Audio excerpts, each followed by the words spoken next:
Hello everyone, welcome to our YouTube channel JK switch now classes.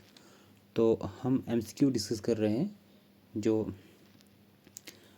Female supervisor का syllabus में जो specialisation है, sociology का specialisation है, उसका यूनिट नंबर 5 जो है। तो यूनिट नंबर 5 का जो पहला टॉपिक है ग्रोथ एंड डेवलपमेंट। तो इसके हमने एमसीक्यू डिस्कस किए थे। और दूसरा टॉपिक जो इसका है वो है food nutrition, food nutrients,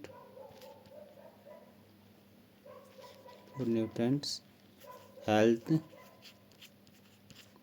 and fitness. ये है जो यूनिट नंबर 5 है उसका सेकंड टॉपिक। तो इसके जो यूनिट नंबर 5 का जो सेकंड टॉपिक है, तो इसके हमने क्या बोलते हैं 72 क्वेश्चन लास्ट लेक्चर में डिस्कस किए थे। तो इस लेक्चर में हम कंटिन्यू करते हैं 73। जो आज का पहला क्वेश्चन है हमारा वो है क्वेश्चन नंबर 73। तो क्वेश्चन नंबर 73 क्या बोलता है, the deficiency of essential constituent of food lead to, यानी कि जो फूड में जो ज़रूरी कंस्टिट्यूएंट होते हैं, तो उनकी डेफिशिएंसी को अगर वो कंस्टिट्यूएंट ना हो, कोई फूड उसमें हो जो प्रोटीन या जो कुछ भी है, वो जो ज़रूरी कंस्टिट्यूएंट जो ज़रूरी होते हैं, इसमें जो मिनरल्स होते हैं, प्रोटीन्स होते हैं या जो भी होते हैं, तो उनकी डेफिशिएंसी हो फूड में, तो इससे मतलब उसको हम क्या बोलेंगे, इसको हम बोलेंगे माल न्यूट्रिशन, यानी कि बी वर्ड इसका राइट आंसर है। नेक्स्ट क्वेश्चन है हमारा, body building food is also known as in, body building food होता है तो इसको मतलब किस नाम से या इसको क्या बोलते हैं, तो उसको हम बोलते हैं एनाबॉलिक फूड, यानी कि बी पार्ट इसका राइट आंसर है। यानी कि कोई जो बॉडी बिल्डिंग फूड होता है तो उसको हम क्या बोलते हैं, एनाबॉलिक फूड बोलते हैं। तो नेक्स्ट क्वेश्चन है हमारा, protein energy malnutrition is also known as, यानी कि जो प्रोटीन एनर्जी होती है तो ये यानी कि इसमें प्रॉपर ना हो, इसमें माल न्यूट्रिशन हो, तो इसको मतलब क्या होगा इसमें, तो इसमें क्या होगा, यानी कि किसी की कमी होगी तो इसमें क्या होगा, जो प्रोटीन कैलोरीज जो है उसमें माल न्यूट्रिशन होगी, यानी कि बी पर इसका राइट आंसर है।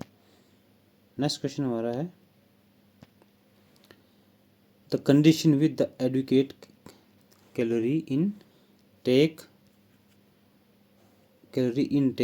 बट रिलेटिव प्रोटीन डेफिशिएंसी, यानी कि बोल रहा है the condition with adequate calorie, यानी कि कोई भी अब किसी की जो एडुकेट मतलब कैलोरी बराबर ले रहे हैं, लेकिन इसमें जो रिलेटिव प्रोटीन होते हैं, मतलब उसके रिलेटिव जो प्रोटीन्स हैं, कैलोरी तो हम पूरी ले रहे हैं और रिलेटिव जो प्रोटीन है तो उस प्रोटीन की क्या डेफिशिएंसी है, तो उसको हम क्या बोलेंगे, उस जो जब डेफिशिएंसी होती है तो उसको हम क्या बोलते हैं, उसको बोलते हैं हम क्वेक्टोर,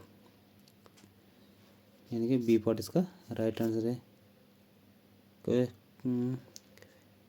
क्वेक्टोर। तो नेक्स्ट क्वेश्चन हमारा, which of the following are not a component of physical fitness, यानी कि नीचे दिए गए में से कौन सा जो है, नीचे जो हमारे पास 4 ऑप्शन है ए बी सी डी, तो इनमें से ऐसा कौन है जो फिजिकल फिटनेस का कंपोनेंट नहीं है।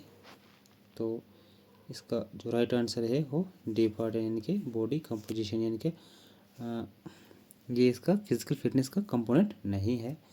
तो नेक्स्ट क्वेश्चन हमारा जो है वो है, what is the purpose of warm up exercise, यानी कि जो वार्म अप एक्सरसाइज होती है, यानी कि जो हम जब भी एक्सरसाइज करते हैं सबसे पहले क्या करते हैं, बॉडी को गर्म करते हैं, वार्म करते हैं, तो इसका पर्पज़ क्या होता है, उसका मकसद क्या होता है, तो इसका मकसद जो होता है वो होता है to prepare body for exercise, यानी कि हम बॉडी को प्रिपेयर करते हैं एक्सरसाइज के लिए। तो नेक्स्ट क्वेश्चन हमारा है, विच of the following is not a benefit of yoga, यानी कि योग जो नीचे दिए गए ऑप्शन है इनमें से कौन सा ऐसा ऑप्शन है जो मतलब योगा का बेनिफिट नहीं है। नहीं, तो जैसे इम्प्रूव द फ्लेक्सिबिलिटी, ये भी योगा का बेनिफिट होता है। नेक्स्ट देखते हैं, रिड्यूस द स्ट्रेस, ये भी योगा का बेनिफिट है, यानी कि योगा करके हम स्ट्रेस को रिड्यूस करते हैं, योगा करके हम बॉडी को फ्लेक्सिबल बनाते हैं।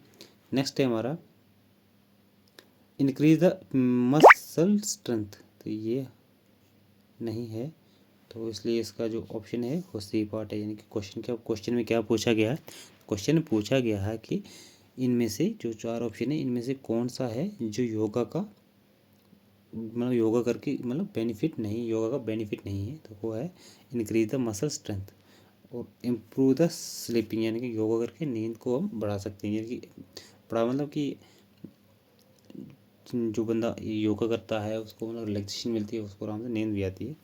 तो नेक्स्ट क्वेश्चन हमारा है what is the goal of yoga, yoga का मकसद क्या होता है, गोल क्या होता है योगा का। Improve the physical fitness, reduce the stress, to achieve the enlightenment. तो इसका जो राइट आंसर है वो डी पार्ट है। यानी कि योगा का मकसद होता क्या, फिजिकल फिटनेस के लिए भी होती है योगा। दूसरा होता है कि रिड्यूस द स्ट्रेस, यानी कि वो योगा करके स्ट्रेस को रिड्यूस करने के लिए भी की जाती है। यानी कि डी पार्ट इसका, ए और बी इसका राइट आंसर है। नेक्स्ट क्वेश्चन हमारा है what is the difference between warm up and cold down, यानी कि वार्म अप और कोल्ड डाउन, यानी कि जब हम एक्सरसाइज करते हैं तो बॉडी को वार्म करते हैं, फिर जब एक्सरसाइज खत्म हो जाती है तो बॉडी को कूल डाउन करते हैं, इनमें डिफरेंस बिटवीन क्या है। तो सबसे पहले देखा जाए तो पहला स्टेटमेंट में क्या बोलता है कि warm up is the done before exercise to be prepare the body, while the cool down is done after the exercise to help the body recover. हाँ, इसका जो ए पार्ट ही इसका राइट आंसर है। नेक्स्ट देखते हैं B part, warm up is the done to increase the flexibility, while the cool down is done to increase the muscle strength, यानी ये नहीं, बी पार्ट इसका सही आंसर नहीं है। तो इसलिए जो है ए पार्ट इसका सही आंसर है। ए पार्ट क्या बोलता है कि वार्म अप जो किया जाता है वो किस लिए किया जाता है, यानी कि वार्म अप जो किया जाता है एक्सरसाइज करने से पहले किया जाता है। किस लिए किया जाता है कि बॉडी को प्रिपेयर करना है, मतलब एक्सरसाइज के लिए बॉडी को प्रिपेयर किया जाता है। और जो कूल डाउन होता है तो ये होता है एक्सरसाइज के बाद हम कूल डाउन करते हैं, तो एक्सरसाइज के बाद, और किस लिए करते हैं कि जो बॉडी होती है उसको रिकवर करने के लिए। तो नेक्स्ट क्वेश्चन है what is the level of cholesterol should be desirable, ये जो कोलेस्ट्रॉल होता है इसका जो डिज़ायरेबल लेवल कितना होना चाहिए होता है लेस देन 200 mg। तो नेक्स्ट क्वेश्चन हमारा थोड़ा देखते हैं, जो desirable level of the cholesterol should be less than 200 mg। This is because, क्योंकि जो high level of cholesterol is blood can be increase risk of heart disease, यानी कि जिसका कोलेस्ट्रॉल जो हाई लेवल का होगा तो उसको हार्ट डिजीज़ का रिस्क भी होता है, एंड अदर कार्डियोवास्कुलर प्रॉब्लम भी हो सकती है। तो keep the cholesterol level below the 200 mg is consider the healthy and can be help the maintain overall cardiovascular health, यानी कि जिसका कोलेस्ट्रॉल जो हो लेवल जो है 200 mg से लो है तो मतलब वो इज़ द कंसिडर, वो क्या माना जाता है कि consider healthy and can be help maintain overall cardiovascular health, यानी कि उसका जो कार्डियोवास्कुलर जो वास्कुलर हेल्थ जो ठीक होता है, मतलब उसको बीमारी से बचा रहता है। तो नेक्स्ट क्वेश्चन हमारा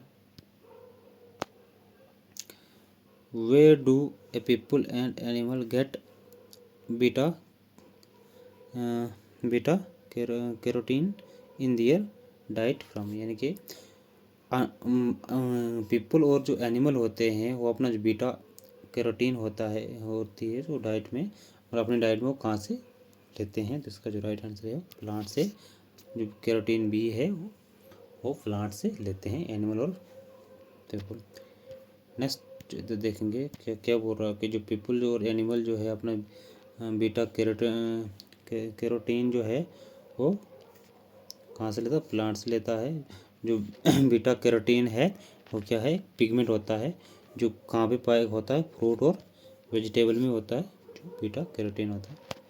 नेक्स्ट क्वेश्चन है हमारा, when a person consume too much carbohydrate over A time the person में बी डोलपिड, यानी कि जब एक बंदा बहुत ज़्यादा मतलब ज़रूरत से ज़्यादा कार्बोहाइड्रेट कंज्यूम कर देता है, मतलब टाइम टाइम ओवर टाइम में कि टाइम लिमिट में, तो दैट पर्सन में भी डोलपिड, उसमें क्या प्रॉब्लम हो सकती है?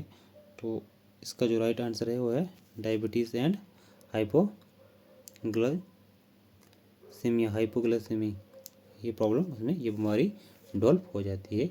जो बंदा ज़रूरत से ज़्यादा कार्बोहाइड्रेट कंज्यूम करता है, इसको ये डायबिटीज़ हो जाती है।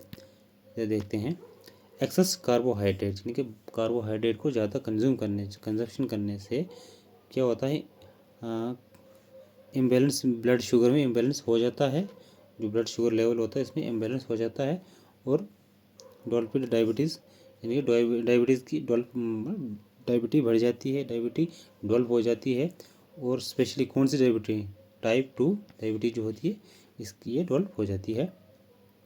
या फिर जिसको क्या बोलते हैं? हाइपोग्लाइसेमा, यानी हाइपोग्लाइसेमा क्या होती है कि लो ब्लड शुगर हो जाता है। तो this is because of the carbohydrate of the main source of glucose and improper carbohydrate metabolism it can be lead the disruption in insulin, जो क्या बोलते हैं कि इम्प्रॉपर जो कार्बोहाइड्रेट मेटाबॉलिज्म जो होता है ये क्या करता है? ये डिस्ट्रप्शन करता है इसमें इंसुलेशन रेगुलेशन में, और ग्लूकोज की यूटिलाइजेशन में ये क्या कर देता है? डिस्ट्रप्शन कर देता है। नेक्स्ट क्वेश्चन हमारा है, what happen to the body when a person consume too much protein, यानी कि हमने भी देखा कि अगर टू मच कार्बोहाइड्रेट को कंज्यूम कर देते हैं तो क्या प्रॉब्लम पड़ती है? डायबिटीज़ तो हो जाती है, शुगर लेवल जो बढ़ जाता है। तो अगर वहीं दूसरी साइड देखें, जो कोई भी इंसान जो है प्रोटीन का एक्सेस मतलब यूज़ कर देता है, टू मच प्रोटीन जो कंज्यूम कर देता है, तो इससे क्या प्रॉब्लम पड़ती है?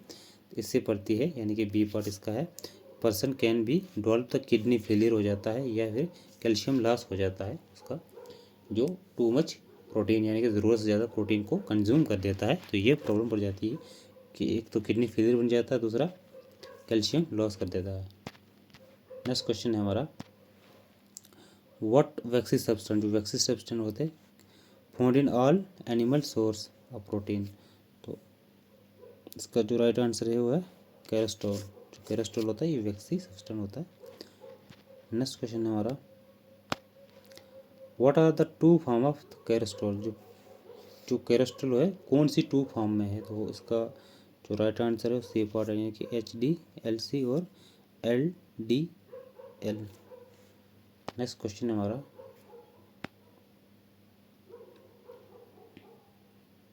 विच of the following is not a function of following is not a function of fat in the body, यानी कि नीचे दिए गए में से इनमें से ऐसा कौन सा ऑप्शन है जो मतलब क्या है, not a function of the fat in the body, यानी कि जो फैट का फंक्शन बॉडी में नहीं है। जैसे फैट का फंक्शन बॉडी में क्या होता है कि सब ये होता है कि फैट क्या करता है कि रेगुलेटिंग बॉडी हार्मोन्स, जो बॉडी के हार्मोन्स है तो उसको रेगुलेट करता, कौन करता? फैट करता है, ये भी इसका राइट आंसर है। दूसरा है रेगुलेटिंग बॉडी टेम्परेचर को रेगुलेट करता है, ये भी इसका क्या है? फंक्शन है। नेक्स्ट है रिपेयरिंग बॉडी टिश्यू, ये किसका फंक्शन है? ये प्रोटीन का फंक्शन, ना कि फैट का, तो ये गलत हो गया, यानी कि इसका सही आंसर यही है, हमने वो देखना है जो फंक्शन नहीं है फैट का। तो नेक्स्ट है provide the long term energy, तो ये भी इसका राइट आंसर है, जो फैट होती है लॉन्ग टर्म एनर्जी प्रोवाइड करती है, तो सी पार्ट इसका राइट आंसर है, क्योंकि ये क्या बोल रहा कि रिपेयरिंग बॉडी टिश्यू, जो रिपेयरिंग यानी बॉडी के जो टिश्यू होते हैं वो को रिपेयर करता, किससे रिपेयर होते हैं? वो प्रोटीन से होते हैं। नेक्स्ट क्वेश्चन हमारा,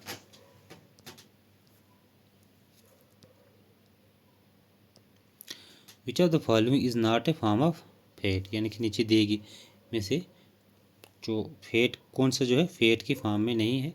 फैट जो होती है सैचुरेटेड फैट भी होती है, अनसैचुरेटेड फैट भी होती है और ट्रांस फैट भी होती है। तो लिपिड जो होती है ये इसका राइट आंसर है, यानी क्वेश्चन में क्या बोला गया है कि not a form of fat, तो इसका जो बी पार्ट इसका राइट आंसर है। इसे देखते हैं कि lipid is not a form of fat. जो लिपिड होता है फैट की फॉर्म में नहीं, फैट नहीं होता है। लिपिड जो होता है क्या होता है, broad term of the including fat, यानी कि ब्रॉड टर्म देखा जाए तो इसमें क्या आता है लिपिड में। लिपिड जो है ये सॉरी जो फैट जो है मतलब फैट जो 3 टाइप की होती है, कौन सी, सैचुरेटेड, अनसैचुरेटेड और ट्रांस फैट। तो लिपिड जो होती है फैट नहीं होती है, एक लॉन्ग टर्म है, इसमें बहुत सारे आते हैं, इसमें फैट आता है, ऑयल आता है और अदर सिमिलर सब्सटेंस आते हैं। जिससे fat can be classified into different form such as saturated fat होती है, अनसैचुरेटेड फैट होती है, ट्रांस फैट होती है। ये अलग अलग फॉर्म में क्लासिफाइड की, फैट जो है अलग अलग फॉर्म में क्लासिफाइड की गई है। तो हाउएवर लिपिड जो होता है मोर जनरली टर्म, एक जनरल टर्म में देखा जाए तो ये होता है encompassing all of this form, ये सभी फॉर्म में इनकम्पास करता है।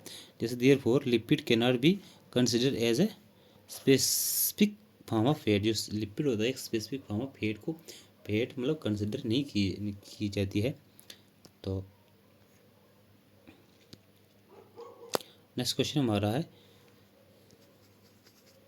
The process of changing liquid fats into solid fats chemically is called, यानी कि एक प्रोसेस होता है जो लिक्विड फैट होती है ये चेंज होती है इसमें सॉलिड फैट में केमिकली, तो इसको हम क्या बोलते हैं। तो इसका जो राइट आंसर है वो है टी फॉर, इसको बोलते हैं हाइड्रोजिनेशन बोलते हैं। जो लिक्विड फैट सॉलिड फैट में केमिकली जो चेंज होती है, लिक्विड फैट सॉलिड फैट में चेंज होती है उस केमिकली तरीके से, उसको हम बोलते हैं हाइड्रोजिनेशन बोलते हैं, यानी कि डी पार्ट इसका राइट आंसर है। तो नेक्स्ट क्वेश्चन हमारा है cleanness, physical exercise, rest and sleeping are part of, यानी कि साफ सफाई, फिजिकल एक्सरसाइज होती है और रेस्ट और स्लीपिंग जो होता है ये किस चीज़ का पार्ट है। तो इसका जो राइट आंसर है वो है पर्सनल हाइजीन का पार्ट है ये, यानी कि सी पार्ट इसका राइट आंसर है। तो नेक्स्ट क्वेश्चन हमारा है which one of the following is an unhealthy habit, यानी कि नीचे दी गई में से कौन सा ऐसा ऑप्शन है जो अनहेल्थी हैबिट को दर्शाता है। जैसे शेयरिंग फूड ये अनहेल्थी नहीं है। जैसे बाथिंग ट्वाइस ए डे, यानी कि एक दिन में 2 बार नहाना। पहला क्या है फूड शेयरिंग, यानी कि शेयरिंग फूड यानी कि खाने को शेयर करना, ये अनहेल्थी हैबिट नहीं है अगर देखा जाए। दूसरा क्या है बाथिंग ट्वाइस ए डे, यानी कि एक दिन में 2 बार नहाना, तो ये भी बुरी आदत नहीं है। ड्रिंकिंग बॉइलिंग वाटर, यानी कि पानी गर्म करके बॉयल करके पीना, तो ये भी बुरी आदत नहीं है। तो नेक्स्ट देखेंगे eating without washing one's hand, यानी कि कोई इंसान जो खाना खाता है बिना हाथ धोए, तो ये क्या है बुरी आदत है, इसलिए डी पार्ट इसका राइट आंसर है। नेक्स्ट क्वेश्चन हमारा the main cause of contiguous disease, जो कंटीजियस डिजीज होता है, कंटीजियस डिजीज क्या होता है कि जो कम्युनिकेबल डिजीज, यानी कि जो इन्फेक्शन, कंटीजियस डिजीज होता है जो इन्फेक्शियस डिजीज को कंटीजियस डिजीज होता है जो इन्फेक्शियस डिजीज, यानी कि जिसको जो इन्फेक्शन वाला डिजीज होता है। तो इसके काज क्या होता है, यानी कि कंटीमिनेटेड एयर, या कंटीमिनेट होता है हार्मफुल, यानी कि हार्मफुल एयर यानी कि बैड यानी गंदी एयर हो, तो ये भी इसका काज होता है। दूसरा होता है कंटीमिनेटेड फूड, यानी कि गंदा फूड हो, खराब हार्मफुल फूड हो, तो ये भी एक इसका काज है। नेक्स्ट है पोर हाइजीन कंडीशन, तो ये भी इसका एक काज है यानी कि वजह है, रीज़न है। तो इसलिए डी पार्ट इसका राइट आंसर है ऑल ऑफ द अबव। तो नेक्स्ट क्वेश्चन देखते हैं। नेक्स्ट क्वेश्चन हमारा which of the following factor is necessary for the healthy person, यानी कि नीचे दिए गए जो हमारे फैक्टर हैं तो कौन सा ऐसा जो है नेसेसरी है, यानी कि ज़रूरी है किस लिए, एक हेल्दी पर्सन के लिए। सबसे पहले देखा जाए तो वैक्सीनेशन, तो ये भी ज़रूरी है। बैलेंस डाइट, तो ये भी एक हेल्दी पर्सन के लिए ज़रूरी है। पर्सनल हाइजीन, तो ये भी एक हेल्दी पर्सन के लिए ज़रूरी है। तो इसलिए डी पार्ट इसका राइट आंसर है, यानी कि डी पार्ट इसका राइट आंसर है। जो तीनों ऑप्शन है ये राइट हैं। तो नेक्स्ट देखते हैं, नेक्स्ट क्वेश्चन क्या बोलता है। When can we say that we are healthy, जब हम बोलेंगे कि जब when can we say that we are healthy, जब हम बोलेंगे कि हम ठीक हैं, तो इसका क्या आएगा, क्या है कि when we are able to cope with social pressure, तो ये नहीं है। When we have positive outlook toward the life, तो ये भी नहीं है। When a constantly suffer from the headache or stress the life, तो ये भी नहीं है। तो इसका जो राइट आंसर है ए पार्ट है, when we feel good physically, जब हम एक गुड फिजिकली फील करेंगे तो ये हेल्थी है माना जाएगा।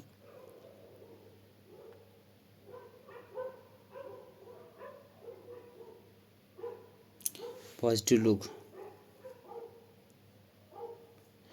when we have the positive look outward when we positive outlook toward the life। तो नेक्स्ट क्वेश्चन हमारा, डैश डैश इज डिसऑर्डर और बैड फंक्शन, यानी कि डैश डैश इज डिसऑर्डर और बैड फंक्शन, या फिर malfunctioning of the mind या body which lead to डिफॉर्चर ऑफ द गुड हेल्थ। तो इसका जो राइट आंसर है वो है डिजीज़, यानी कि डिजीज़ जो होता है क्या करता है, डिसऑर्डर या बैड फंक्शन करते हैं। जब एक इंसान को डिजीज़ हो जाता है, बीमारी आ जाती है, तो उसका जो बॉडी होती है क्या कहते हैं, डिसऑर्डर हो जाती है या बैड फंक्शनिंग हो जाती है। तो नेक्स्ट क्वेश्चन हमारा है, डिजीज़ ऑफ हार्ट, जो दिल की बीमारी होती है, जॉइंट्स की बीमारी होती है या नर्वस सिस्टम की बीमारी होती है, इसको हम क्या बोलते हैं। तो इसका जो राइट आंसर है वो है ए पार्ट, यानी कि डी जेनरेटिव डिजीज़ बोलते हैं। नेक्स्ट क्वेश्चन है हमारा, आज का जो लास्ट क्वेश्चन है वो है question number 100, using of the purgative ऐसी मेडिसिन यूज़ करना जिससे हम बॉडी के अंदर वेस्ट या जो डिजीज़ है उसको क्योर करने के लिए use of the purgative on the regular basis पे मेडिसिन यूज़ करते हैं। Basis is harmful to health, यानी कि ये हेल्थ के लिए क्या होती है, हार्मफुल यानी कि नुकसानमंद होती है। विच डेफिशिएंसी डज इट काज, यानी कि इससे कौन सी डेफिशिएंसी होती है, यानी कि हम अगर किसी चीज़ की रेगुलरली हम मेडिसिन ले रहे हैं, तो किसी चीज़ की हम रेगुलर मेडिसिन, किसी चीज़ का प्रिकॉशन के लिए हम रेगुलरली मेडिसिन ले रहे हैं, तो हो सेहत के लिए वो मेडिसिन जो डेली लेते हैं वो भी सेहत के लिए या कि इंसान की हेल्थ के लिए क्या होती है, ठीक नहीं होती है। तो इससे कौन सी डेफिशिएंसी होती है, किस चीज़ की कमी हो जाती है इससे, तो इसका राइट आंसर है वो पोटाशियम की कमी हो जाती है। तो आज के लिए इतना ही, तो मिलते हैं नेक्स्ट लेक्चर में। तो जय हिंद।